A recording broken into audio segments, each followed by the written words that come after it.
Hello, I am Christopher Pleasant. Today I am presenting information on the current nursing shortage in our healthcare system. I will show why there is a deficit in nurses, what effect this deficit has, and the steps needed to curb the lack of nurses in order to protect the general public's safety. Nurses are the bedrock of America's healthcare system. A licensed nurse eventually touches the life of every citizen. At birth, people are cared for by nurses and midwives. At each visit to a doctor's office involves a nursing assessment. When cared for in an assisted living facility, patients are attended to by licensed nurses. The American Nursing Association estimates there are 3 million nurses in the United States, but need 3.3 million. The Bureau of Labor and Statistics reports that each year until 2030, an additional 150,000 new nurses will be needed to fill vacant positions. Currently, the capacity of nursing schools is to graduate around 135,000 new nurses each year. This is a shortfall of 10%. Over the next decade, the deficit could grow to 500,000 nurses. That's 500,000 nurses short of the minimal health care our nation needs. Several factors have led to the creation of the current nursing deficit, including an aging population, increasing nurse resignations, and a limited supply of new nurses. By 2030, every member of the nation's second largest generation, the baby boomers, will be over 65 years old. As our population ages, the incidences of chronic medical conditions will increase. These conditions can only be managed by having an increase in medical professionals. A 2022 USA Today poll found that 50% of nurses felt burned out professionally. Additionally, many of those polled responded that they have decided to leave the profession in the near future. Along with the growing effects of burnout, nurses are also leaving the profession due to retirement. Today, about 23% of nurses are over the age of 55. Within the next 10 years, 750,000 nurses will be eligible for retirement. Just as there are fewer nurses providing health care, there are fewer nurses providing education. As the number of nurse educators shrinks, so does the capacity of our education system to produce new nurses. The Oklahoma Nurse, a trade newspaper, reported that in 2018, four-year nursing schools turned away 75,000 prospective students due to staffing shortages, inadequate classroom space, and insufficient number of clinical preceptors. Associate-level nursing programs turned away approximately the same number of applicants. When there are fewer nurses working, the available nurses must care for more patients. Increased nurse-to-patient ratios have a variety of adverse effects, including both medication errors and adverse patient outcomes. Fewer nurses mean that people will have to wait longer for health care and travel further to get it. Taking care of more patients eventually equates to higher rates of job burnout and providers leaving the nursing profession.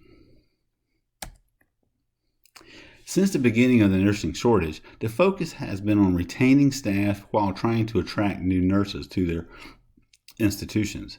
Increasing pay is the first go-to solution for most places. Nurse empowerment is a new strategy employed in order to improve patient outcomes and keep patients in the workforce, but this does not increase the national pool of nurses. And also, focusing on life-work balance has decreased burnout, but only keeps nurses in the workplace longer. Again, does not produce more nurses. Prominent solutions against the nursing deficit do not create the volume of nurses necessary. If we are to meet the future healthcare demands in nursing, we have to put in a solution that is multifaceted and will integrate government, healthcare providers, and businesses, as well as medical manufacturers. The first step is to have the federal government declare the current nursing shortage a national healthcare emergency. In 2021, the president of the American Nursing Association wrote a letter to the Secretary of the Department of Health and Human Services requesting such a declaration. Once emergency is declared, money from emergency aid funds can be made available to invest in nursing schools. This money will be used to construct and upgrade new educational facilities. While federal funds are used to upgrade physical facilities, healthcare organizations will be needed to supply nursing educators. Hospitals could partner with local nursing schools to provide nursing educators needed for a larger student population. Hospitals and larger clinics can supplement open educator positions with their own staff. By supplementing educators at local colleges, the hospitals will help increase the supply of nurses available for hire. At the same time, the hospitals could promote their institution as a possible place of employment. Insurance companies will be needed to provide scholarships for nursing education. With more scholarship money available, there will be more opportunities for people to enter and complete nursing school. Medical manufacturers could provide the final piece. These manufacturers would be needed to supply technology and medical goods. By donating such materials, these companies could receive tax deductions, and the manufacturers would also create brand recognition with nursing administrators of tomorrow. The solutions presented in this proposal represent a significant investment in money, time, materials, and personnel. By dividing these investments between government agencies and private sector factions, the overall cost will be easier to meet. Each entity in this proposal has a real stake in eliminating the nursing deficit. The government is charged with protecting citizens and providing adequate health care. The government fulfills this charge. Hospitals are consistently limiting the services they can provide. A lack of nursing staff directly causes these limitations.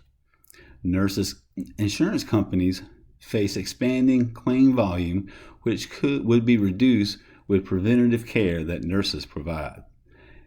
More nurses in the workplace equates to more care being provided.